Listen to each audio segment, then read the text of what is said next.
Samuel Garrett stood by his weathered wooden fence, clutching a letter from his mail-order bride, watching the dust cloud grow larger on the horizon. The afternoon wagon was supposed to bring him Catherine Mills, the schoolteacher from Kansas who had agreed to marry him sight unseen. But when the wheels finally stopped grinding against the packed earth, Samuel's world didn't just tilt sideways. It exploded into a nightmare that would either save his life or destroy everything he'd spent 10 years trying to forget. A woman with auburn hair and desperate eyes stepped down from the wagon, her worn dress telling stories of recent hardship. Behind her came something that made Samuel's blood run cold: 5 children of different ages, each one scanning the landscape like they were being hunted. The youngest clung to her skirt while the oldest, a boy who couldn't be more than 16, kept one hand near a concealed weapon Samuel's trained eye immediately spotted. But here's what made Samuel reach for his own gun. The woman wasn't looking at him like a nervous bride meeting her future husband. She was studying his ranch like a federal agent casing a safe house. And when her eyes met his, there was recognition there. Recognition that should have been impossible because Samuel Garrett had been dead for 3 years. At least that's what his government file said. The woman approached with the careful steps of someone expecting violence at any moment. "You must be Samuel Garrett," she said, her voice carrying an accent that definitely wasn't from Kansas. "I'm supposed to be Catherine Mills." Samuel stared at the letter in his hand, then back at the woman and her children. The name was wrong. The face was wrong. Everything was wrong. But as he watched the oldest boy's hand move closer to his weapon, Samuel realized this wasn't a case of mistaken identity. This was something much more dangerous. "Lady," Samuel said quietly, his own hand moving toward his holstered Colt, "I don't know who you really are, but Catherine Mills is a 22-year-old schoolteacher with blonde hair and brown eyes. You're neither young enough nor blonde enough to be her." The woman's facade cracked for just a moment, revealing something underneath that made Samuel's pulse quicken. Fear. But not the fear of a lost traveler or confused bride. This was the fear of someone who had been running for a very long time. "Mr. Garrett," she said carefully, "I think we both know there are things that need to be said that these children shouldn't hear. Perhaps we could." "Mom." The oldest boy's voice cut through her words like a knife. "Riders coming from the east, 3 of them moving fast." Samuel's head snapped toward the horizon, where dust clouds were indeed approaching. His blood turned to ice as he recognized the riding formation. Federal agents. The same formation he'd once used himself, back when he was Agent Samuel Cross of the U.S. Marshal's Service. Back before he'd discovered that some government secrets were too dangerous to know. "Get inside," he told the woman. "Now." "We can't," she replied, her voice tight with panic. "If they find us here, they'll know we made contact. Everything we've worked for will be everything you've worked for." Samuel interrupted, pieces of an impossible puzzle clicking into place. "Lady, just who the hell are you?" But before she could answer, the lead rider was close enough for Samuel to see his face. Deputy Marshal Jake Morrison, Samuel's former partner. The man who had shot him in the back 3 years ago, and left him for dead. The man who still believed Samuel Cross was buried in an unmarked grave outside Tombstone. The children were already moving with practiced efficiency toward the ranch house, but Samuel caught the woman's arm before she could follow them. "If Morrison sees you," he said urgently, "if he recognizes you, we're all dead. So I'm going to ask you one more time, who are you really?" The woman looked into his eyes, and for a moment her mask slipped completely. What he saw underneath wasn't desperation or confusion. It was determination mixed with something that looked almost like relief. "My name is Elena Cross," she said quietly, "and those children aren't just any children. They're the offspring of 5 different federal agents who discovered the same conspiracy that got you marked for death. We've been protecting them for 2 years, waiting for the one man who might be able to help us expose the truth." Samuel felt the world shift beneath his feet. Cross, his own surname, the one he'd abandoned when he faked his death and became Samuel Garrett. "That's impossible," he whispered. "I never had a wife. I never had." "Not your wife," Elena replied as the riders drew closer. "Your sister. The sister you thought died in that orphanage fire 20 years ago. The sister who became a federal agent just like her big brother. The sister who's been hunting the same conspiracy from the inside while you've been hiding on this ranch." The riders were close enough now that Samuel could see Morrison's face clearly. His former partner looked older, harder, with the kind of expression that came from years of doing government work that decent people couldn't stomach. "Elena," Samuel said, his mind racing through implications and possibilities. "If you're really my sister, then you know something that only family would know. What did our father always say about trust?" Elena smiled for the first time since stepping off the wagon, and Samuel saw his own eyes looking back at him. "Trust is a luxury the Cross family can't afford," she said, repeating words their father had drilled into them during those terrible years after their mother's death. "But family is the only thing worth dying for." The riders stopped in the yard, dust swirling around their horses like smoke from a funeral pyre. Morrison dismounted slowly, his movements casual but his hand resting on his gun butt. "Afternoon," Morrison called out, his voice carrying the false friendliness that lawmen used when they were fishing for information. "Fine day for travel, isn't it?" Samuel stepped forward, forcing his voice to remain steady. "Can I help you gentlemen with something?" Morrison's eyes swept over the ranch, taking in the details with the practiced assessment of a man who suspected everyone of something. "We're tracking some fugitives, dangerous criminals who escaped federal custody 2 days ago. Woman traveling with several children, probably using false identities. Haven't seen anyone like that,"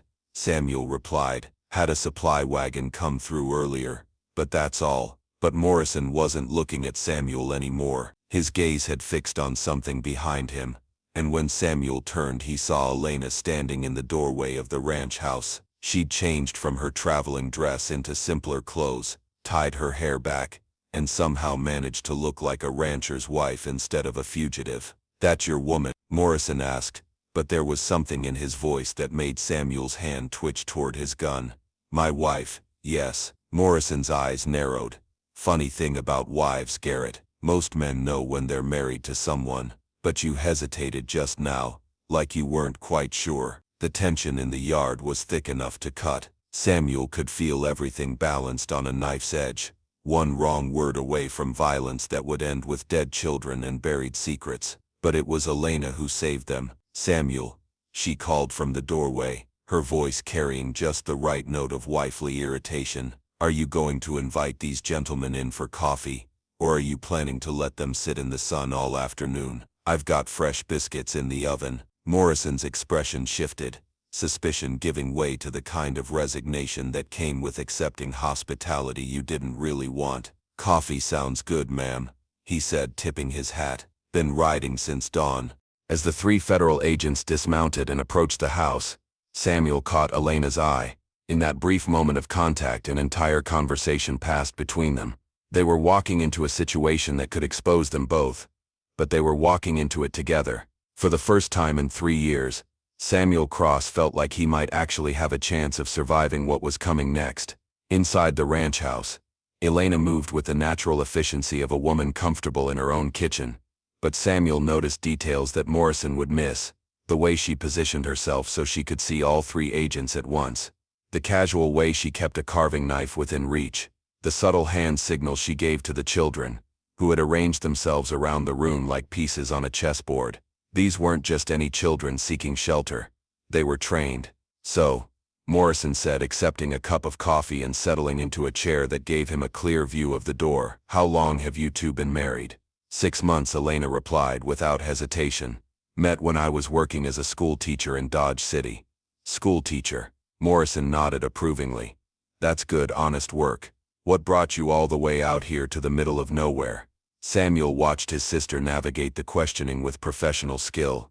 She was feeding Morrison just enough truth to make the lies believable, but every answer was calculated to move them away from dangerous topics. "Samuel needed help with the ranch," she said, refilling Morrison's cup. "And I needed a new start after my first husband died." Morrison's attention sharpened. "First husband? What happened to him?" "Fever took him," Elena replied, her voice carrying just the right note of old grief. "Left me with nothing but debt and memories." But Morrison was studying her face now with the intensity of a man who made his living reading people. "You know, ma'am, you remind me of someone. Can't quite place it, but there's something familiar about you." Samuel felt his heart stop. If Morrison recognized Elena, If he connected her to Agent Elena Cross, who had supposedly died in a botched raid 2 years ago, then everything would unravel in seconds. "I have one of those faces," Elena said with a smile that didn't reach her eyes. "People are always telling me I look like their cousin or their neighbor or someone they knew back home." Morrison nodded slowly, but Samuel could see he wasn't satisfied. The deputy marshal's instincts were telling him something was wrong even if he couldn't identify exactly what. "The children," Morrison said suddenly, his eyes moving to where the 5 kids sat quietly around the room. "They're all different ages. Big family. From my first marriage," Elena replied smoothly. "Samuel's been good to them, treating them like his own." "That's real Christian of you, Garrett," Morrison said, but his tone carried an edge of skepticism. "Not every man would take on 5 children that aren't his blood." Samuel was about to respond when the oldest boy, the one Elena had called Thomas, spoke up. "He's a good man," the boy said simply. "Better than our real father ever was." There was something in the way Thomas said it that made Samuel look at him more closely. The boy's eyes held knowledge that went far beyond his years, and when he looked at Morrison there was recognition there. Recognition and hatred. Morrison seemed to feel it too because his hand moved unconsciously toward his gun. "You got something to say to me, son?" "No, sir," Thomas replied, but his eyes never left Morrison's face. "Just grateful for the kindness we've been shown." The moment stretched tight as a bowstring. Samuel could feel violence hanging in the air like the scent of approaching rain. Morrison suspected something, but he couldn't quite put his finger on what. Elena was maintaining her cover, but the strain was beginning to show, and Thomas was staring at Morrison like he was looking at the devil himself. That's when Samuel realized the truth.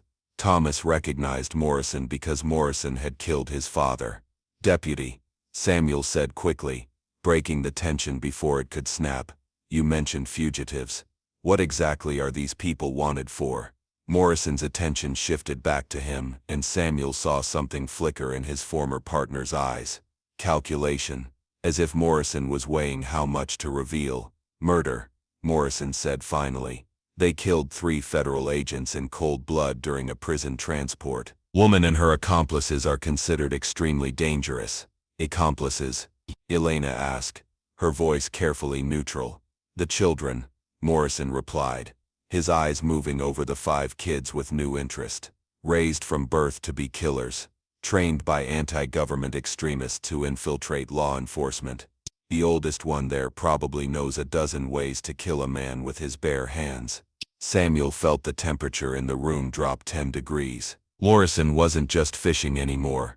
He was testing them, watching their reactions, looking for tells that would confirm his suspicions. "That's horrible," Elena said, her voice carrying just the right note of maternal concern. "Children shouldn't be exposed to that kind of violence." "Well, ma'am, they shouldn't," Morrison agreed.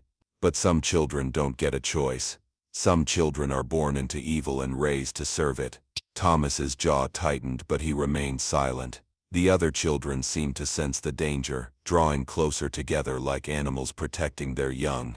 "Well," Samuel said, standing and moving toward the door in what he hoped looked like a natural gesture, "I hope you catch them. Sounds like dangerous people to have running loose." Morrison stood as well, but he didn't move toward the door. Instead, he stepped closer to Elena, studying her face with the intensity of a man trying to solve a puzzle. "You know," he said quietly, "I just remembered who you remind me of. There was an agent, died a couple years back. Elena Cross. Same hair, same eyes, same way of holding herself like she was ready for trouble." The air in the room went dead still. Samuel could hear his own heartbeat thundering in his ears. Elena's face remained perfectly composed, but he could see the tension in her shoulders. "I'm sorry," Elena said calmly. "I don't know anyone by that name." Morrison nodded slowly, but his hand was resting on his gun butt now. "Course you don't. Elena Cross is dead. Died in a raid on a criminal compound outside Santa Fe. Funny thing though, her body was never recovered." "Bodies don't always get recovered," Elena replied, "especially when there's fire involved." "That's true," Morrison agreed. "Fire does destroy evidence, makes it real easy for someone to disappear if they want to, start a new life under a new name." Samuel's hand was inches from his own weapon, but drawing it would mean admitting everything. Morrison's two companions had noticed the tension and were shifting position, preparing for trouble. "Deputy Morrison," Samuel said carefully, "is there something specific you're accusing my wife of?" Morrison turned to look at him, and Samuel saw death in his former partner's eyes. "Funny you should ask, Garrett, because I'm starting to think your wife isn't the only one here who's supposed to be dead." The recognition hit Morrison's face like lightning. 10 years of partnership, of shared dangers and close calls, of knowing each other's thoughts before they were spoken. Morrison knew exactly who he was looking at. "Hello, Jake," Samuel said quietly, letting his hand move to his gun. "Been a while." Morrison's draw was fast, but Samuel was faster. 3 years of expecting this moment. 3 years of practicing for the day his past would catch up with him, paid off in the split second it took for his Colt to clear leather. The gunshot thundered through the small ranch house like a cannon blast. Morrison spun and fell, his weapon firing harmlessly into the floor. His two companions were reaching for their guns when Elena moved. Samuel had forgotten how lethal his sister could be. She crossed the room like a ghost, the carving knife appearing in her hand as if by magic. The first agent went down with the blade between his ribs before he could clear his holster. The second managed to draw his weapon, but Thomas was already moving, tackling the man from behind with the fluid grace of someone who had indeed been trained to kill. The fight was over in seconds. 3 federal agents lay dead on the floor of Samuel's ranch house, and the careful life he'd built as Samuel Garrett was shattered beyond repair. "Well," Elena said, wiping blood from her knife, "I guess we're past the point of maintaining cover identities." Samuel stared at the bodies, his mind reeling from how quickly everything had changed. "Elena, what the hell have you gotten me into?" "The same thing you got yourself into 3 years ago," she replied, moving to check on the children. "The same conspiracy that got you marked for death. The same government cover-up that's been killing federal agents who get too close to the truth." "What truth?" Samuel demanded. "What's worth all this blood?" Elena looked at him with eyes that held more pain than any person should have to carry. "The truth about why our parents really died," she said quietly. "The truth about the land fraud that's been going on for 20 years. The truth about government officials who've been selling federal territory to foreign interests while murdering anyone who discovers their scheme." Samuel felt his world shift again. Their parents had died in what was supposed to be a random robbery when he and Elena were children. But if Elena was right, if their deaths were connected to the same conspiracy that had nearly killed him, "How long have you known?" he asked. 2 years, Elena replied. "Ever since I started investigating the agents who kept dying under mysterious circumstances." Agent Morrison, there was one of the killers. He's been eliminating federal investigators for the last 5 years. "And the children?" Elena's expression grew fierce. "Orphans, every one of them. Children of agents who got too close to the truth. I've been collecting them, protecting them, training them to survive." Samuel looked at the 5 young faces watching him with adult eyes and children's features. "Training them for what?" "For war," Thomas spoke up, his voice steady despite having just helped kill a federal agent. "For the war that's coming whether we want it or not." Before Samuel could respond, the sound of approaching horses filled the afternoon air. More riders moving fast, and from the sound of it, a lot of them. Elena moved to the window, peering through the curtains. 8 men, she reported grimly. Federal badges, armed for serious trouble. Morrison's backup, Samuel realized. He was expecting trouble. "More than that," Elena said, her face pale. "The lead rider is Deputy Director Harrison Blake. He doesn't come out for routine arrests." Samuel's blood turned to ice. Blake was the man who had ordered his death 3 years ago. The man at the center of the conspiracy Elena had been investigating. If Blake was here personally, it meant they knew exactly who was in this ranch house. "There's no way out," Samuel said, checking his ammunition. "They'll have the place surrounded in minutes." "Yes, there is," Elena replied, moving to a section of the floor near the fireplace. She pried up a loose floorboard, revealing a hidden compartment filled with weapons and supplies. "I didn't choose this ranch by accident, brother. I've been preparing for this day for 2 years. She pulled out a detailed map of the area, marked with escape routes and safe houses. "There's a network of caves in the hills behind the house. Connects to an old mine shaft that comes out 3 miles north. We can reach it through the root cellar.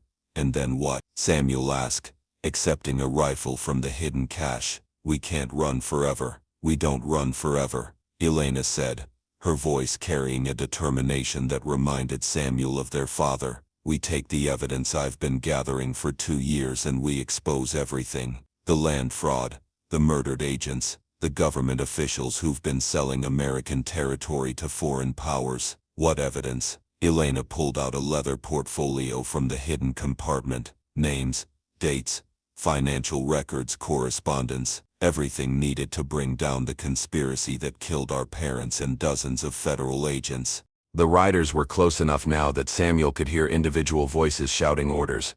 Blake was deploying his men around the ranch, cutting off escape routes with military precision. They're going to burn us out, Samuel realized. Blake doesn't take prisoners. Then we'd better move fast, Elena replied, gathering the children around her. Thomas, take point. Mary, watch our back trail. Everyone else, stay low and stay quiet. As they prepared to descend into the root cellar, Samuel caught Elena's arm. Elena, if we don't make it out of this, we will, she said firmly. We have to. Wait, those children are depending on us. And more than that, we're the only ones who can stop Blake from killing more innocent people. The first gunshots echoed from outside as Blake's men began their assault. Samuel took one last look at the ranch house that had been his sanctuary for 3 years. Blake then followed his sister and the children into the darkness below. Behind them, Deputy Director Blake's voice carried clearly through the afternoon air. Burn it down. Make sure there are no survivors. The tunnel beneath the ranch house was narrow and damp, carved from the red earth by previous owners who had understood the value of hidden exits. Elena led the way with a lantern, while Thomas brought up the rear watching for pursuit. The other children moved between them with the silent efficiency of soldiers, their training evident in every careful step. How long have you been planning this? Samuel asked as they navigated a sharp turn in the tunnel. Since the day I realized Morrison was hunting me, Elena replied without breaking stride. I knew eventually he'd track me here, and when he did, he'd bring Blake with him. They could hear gunfire echoing from above, along with the crackle of flames as the ranch house began to burn. Samuel felt a pang of loss for the peaceful life he was leaving behind, but it was overwhelmed by a growing anger at the men who had made that peace impossible. Elena, he said quietly, what really happened to our parents? She paused for a moment, her face grim in the lamplight. They discovered that federal land grants were being sold to foreign mining companies, specifically, copper and silver deposits worth millions of dollars. Our father was a territorial surveyor, remember? He had access to geological reports that showed the real value of Western territories, and someone killed him for it. Someone killed him to keep him quiet, just like they've been killing everyone else who gets too close to the truth. They reached a wider section of the tunnel where ancient mining equipment sat rusted and forgotten. Elena consulted her map, then led them down a side passage that angled upward toward the surface. The men behind this conspiracy have been operating for 20 years, she continued as they climbed. They falsify government surveys, bribe territorial officials, and eliminate anyone who threatens their operation. The money they're making is funding private armies and political campaigns. Private armies? Samuel asked. Blake has over 200 men on his payroll. Thomas spoke up from behind them. I've seen the records. Men who aren't officially federal agents but carry federal badges. Samuel looked back at the boy with new respect. How do you know that? Because my father was keeping those records before Blake had him killed, Thomas replied, his voice steady.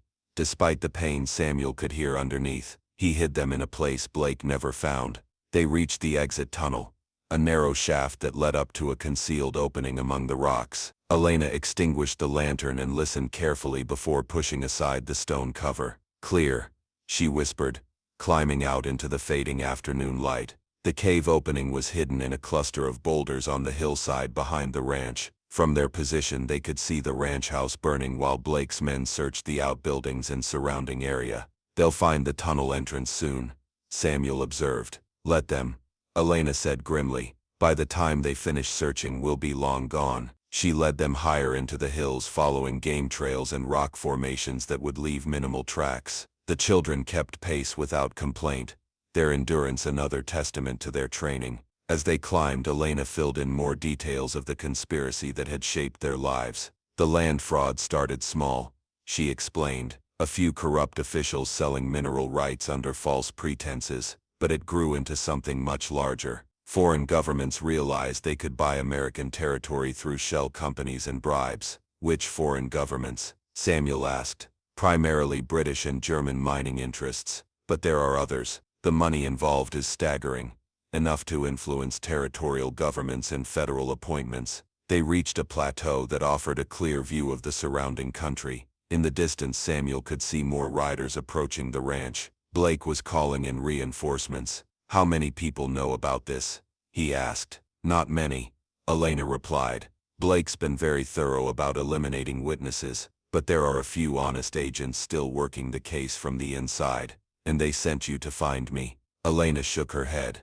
I found you on my own, but once I did, I realized you were the key to everything. How? Because you were investigating the same land grants that got our parents killed. Your work 3 years ago was getting close to exposing the whole operation. That's why Blake ordered Morrison to kill you. Samuel felt pieces of his past clicking into place. The assignment that had seemed routine, the resistance he'd encountered from his own superiors, the sudden order to meet Morrison in that isolated canyon where he'd been shot and left for dead. You have the survey records, he realized. The ones I was investigating.